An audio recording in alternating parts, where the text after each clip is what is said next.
ജവഹർലാൽ നെഹ്റുവിന്റെ അവസാന കാലത്ത് നേരിയ തോതിൽ ആരംഭിച്ച കോൺഗ്രസിലെ ഗ്രൂപ്പിസം 1969 ആയപ്പോഴേക്കും പൊട്ടിത്തെറിയുടെ വക്കിലായിരുന്നു. അതിന് തീ പകരുന്നതായിരുന്നു ഇന്ദിരയുടെ പിന്തുണയോടെയുള്ള വി ഗിരിയുടെ രാഷ്ട്രപതി പദം. ഗിരിയുടെ വിജയത്തോടെ ഇന്ദിരയും പാർട്ടിയിലെ ഔദ്യോഗിക വിഭാഗമായ സിൻഡിക്കേറ്റും തമ്മിലുള്ള അധികാര തർക്കവും മൂർച്ഛിച്ചു. ഇതിന്റെ ഫലമായി 1969 നവംബർ 12 കോൺഗ്രസ് പ്രസിഡന്റ് എസ് നിജലിംഗപ്പയുടെ നേതൃത്വത്തിലുള്ള പ്രവർത്തക സമിതി പാർട്ടി അച്ചടക്കം ലംഘിച്ചുവെന്ന് ആരോപിച്ചുകൊണ്ട് പ്രധാനമന്ത്രി ഇന്ദിരാഗാന്ധിയെ പാർട്ടിയിൽ നിന്നും പുറത്താക്കി. നിജലിംഗപ്പ വിഭാഗം സംഘടനാ കോൺഗ്രസ് അഥവാ പ്രതിപക്ഷ കോൺഗ്രസ് എന്നും ഇന്ദിര വിഭാഗം ഭരണ കോൺഗ്രസ് എന്നും അറിയപ്പെട്ടിരുന്നു. അക്കാലത്ത് ഇന്ദിരയുടെ വിശ്വസ്തന്മാരിൽ ഒരാളായിരുന്നു ഫക്രുദ്ദീൻ അലി അഹമ്മദ്.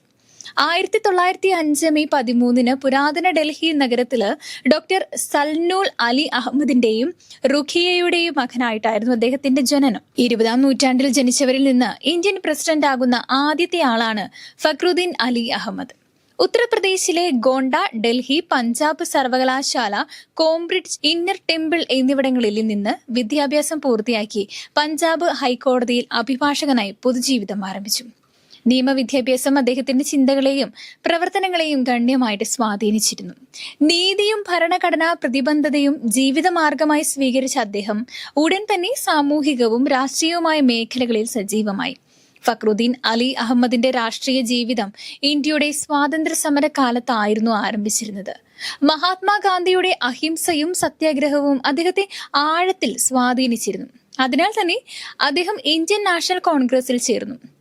അസമിലെ കോൺഗ്രസിന്റെ പ്രമുഖനായ നേതാവായി അദ്ദേഹം വളരുകയായിരുന്നു. സ്വാതന്ത്ര്യ സമരകാലത്ത് ബ്രിട്ടീഷ് ഭരണത്തിനെതിരെ സംഘടിപ്പിച്ച പ്രക്ഷോഭങ്ങളിൽ അദ്ദേഹം സജീവമായി പങ്കെടുത്തു. സ്വാതന്ത്ര്യ സമരത്തിൽ പങ്കെടുത്തതിന്റെ പേരിൽ അദ്ദേഹം തടവിനും വിധേയനായി. സ്വാതന്ത്ര്യം ലഭിച്ചതിനു ശേഷവും അദ്ദേഹത്തിന്റെ സേവനം തുടർന്നു. അസം നിയമസഭയിൽ അദ്ദേഹം പ്രധാനപ്പെട്ട പങ്ക് തന്നെയായിരുന്നു വഹിച്ചിരുന്നത്. പിന്നീട് അദ്ദേഹം കേന്ദ്ര സർക്കാരിൽ മന്ത്രിയായി പ്രവർത്തിച്ചു.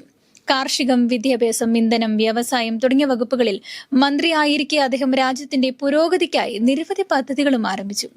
അദ്ദേഹം പ്രത്യേകിച്ച് ഗ്രാമവികസനത്തിലും വിദ്യാഭ്യാസ വികസനത്തിലും ഏറെ ശ്രദ്ധ പുലർത്തിയിരുന്നു. ലളിതമായ രാഷ്ട്രീയ നിലപാടുകളും ജനസേവന താല്പര്യവുമാണ് അദ്ദേഹത്തെ മറ്റനേകം രാഷ്ട്രീയ പ്രവർത്തകരിൽ നിന്ന് വേറിട്ട് നിർത്തുന്നത്. 1974 രാഷ്ട്രപതി പദത്തിലേക്ക് ഇന്ദിര നിർദ്ദേശിച്ചതും ഫക്രുദ്ദീൻ അലിയുടെ പേര് തന്നെയായിരുന്നു. RSP സ്ഥാപകാംഗമായ ത്രിദീപ് ചൗധരി ആയിരുന്നു പ്രതിപക്ഷ സ്ഥാനാർത്ഥി. ഫക്രുദ്ദീൻ അലി 7,65,587, ത്രിദീപ് ചൗധരി 1,89,196 എന്നിങ്ങനെയായിരുന്നു വോട്ട് നില. തിരഞ്ഞെടുക്കപ്പെടാൻ നേരിയ സാധ്യത പോലും ഇല്ലാത്തവർ സ്ഥാനാർത്ഥിയാകുന്നതടക്കമുള്ള കാര്യങ്ങൾ നിയന്ത്രിക്കാനായി 52 രാഷ്ട്രപതി ഉപരാഷ്ട്രപതി നിയമവും ചട്ടങ്ങളും 74 പാർലമെന്റ് ഭേദഗതി ചെയ്ത ശേഷം നടന്ന തിരഞ്ഞെടുപ്പുമായിരുന്നു പത്രികയിൽ 10 വോട്ടർമാർ രാഷ്ട്രപതി സ്ഥാനാർത്ഥിയുടെ പേര് നിർദ്ദേശിക്കുകയും 10 പേർ പിൻവാങ്ങുകയും വേണമെന്ന വ്യവസ്ഥ വന്നത്. കരുതൽ ധനമായി 2,500 രൂപ നിശ്ചയിക്കപ്പെട്ടു. സ്ഥാനാർത്ഥികൾക്ക് 20 വോട്ടർമാരെ കൂടെ ഹർജിക്കാരായി മാത്രമേ സുപ്രീം കോടതിയിൽ രാഷ്ട്രപതി തിരഞ്ഞെടുപ്പ് ചോദ്യം ചെയ്യാനാകുമെന്ന വ്യവസ്ഥയും പ്രാബല്യത്തിൽ വന്നു. 1974 ഓഗസ്റ്റ് 24 ഫക്രുദ്ദീൻ അലി അഹമ്മദ് ഇന്ത്യയുടെ രാഷ്ട്രപതിയാകുന്നത്. ഇന്ത്യയുടെ ചരിത്രത്തിലെ സംഭവ ബഹുലമായ ഒരു കാലഘട്ടത്തായിരുന്നു അദ്ദേഹം രാഷ്ട്രപതി ആയിരുന്നത്. അടിയന്തരാവസ്ഥ, മിസ ഓർഡിനൻസുകൾ തുടങ്ങിയവയുടെ പ്രഖ്യാപനങ്ങൾക്ക് രാജ്യത്തിന്റെ പരമോന്നത തലവൻ എന്ന നിലയിൽ കയ്യൊപ്പ് ചാർത്തിയതും അദ്ദേഹമായിരുന്നു. 1975 യൂഗോസ്ലാവിയ സന്ദർശിക്കുമ്പോൾ യൂണിവേഴ്സിറ്റി ഓഫ് പെസ്റ്റീന ഡോക്ടറേറ്റ് നൽകി ഫക്രുദ്ദീൻ അലിയെ ആദരിക്കുകയുണ്ടായി. 1971 ഇന്ദിരാഗാന്ധിയോട് ലോക്സഭാ തിരഞ്ഞെടുപ്പിൽ പരാജയപ്പെട്ട രാജനാരായണൻ തിരഞ്ഞെടുപ്പ് കൃത്രിമം, സർക്കാർ വസ്തുവകകൾ തിരഞ്ഞെടുപ്പ് പ്രചരണത്തിനായി ഉപയോഗിക്കൽ എന്നീ കുറ്റങ്ങൾ ആരോപിച്ച് ഇന്ദിരയ്ക്കെതിരെ അലഹബാദ് ഹൈക്കോടതിയിൽ കേസെടുത്തു. 1975 ജൂൺ 12 ജസ്റ്റിസ് ജൻമോഹൻ സിൻഹ ഇന്ദിരാഗാന്ധിയെ ഭരണകൂടത്തിന്റെ വസ്തുവകകൾ തിരഞ്ഞെടുപ്പ് പ്രചരണത്തിനായി വിനിയോഗിച്ചു എന്ന കുറ്റത്തിന് കുറ്റക്കാരിയായിട്ട് വിധിച്ചു. ഇന്ദിരയുടെ തിരഞ്ഞെടുപ്പ് വിധി കോടതി റദ്ദാക്കുകയും ലോക്സഭാ സീറ്റ് റദ്ദാക്കുകയും ചെയ്തു.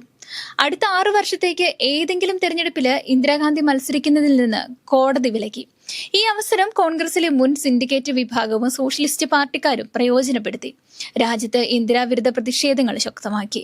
അതോടെ പ്രധാനമന്ത്രിയായിരുന്ന ഇന്ദിരയുടെ ഉപദേശമനുസരിച്ച് രാഷ്ട്രപതിയായിരുന്ന ഫക്രുദ്ദീൻ അലി അഹമ്മദ് രാജ്യത്ത് അടിയന്തരാവസ്ഥയും പ്രഖ്യാപിച്ചു. എല്ലാ 6 മാസം തോറും അടിയന്തരാവസ്ഥ തുടരുവാനുള്ള അനുമതിയും നൽകി.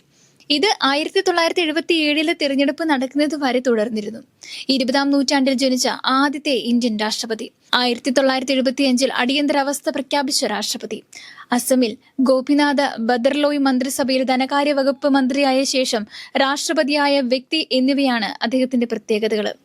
രാഷ്ട്രപതി ആയിരിക്കെ തന്നെ ഫക്രുദ്ദീൻ അലി 77 ഫെബ്രുവരി 11 71 വയസ്സിലാണ് അന്തരിച്ചത്. ഡോക്ടർ സാക്കിർ ഹുസൈനു ശേഷം പദവിയിലിരിക്കെ മരിക്കുന്ന രണ്ടാമത്തെ രാഷ്ട്രപതി കൂടിയാണ് ഫക്രുദ്ദീൻ അലി.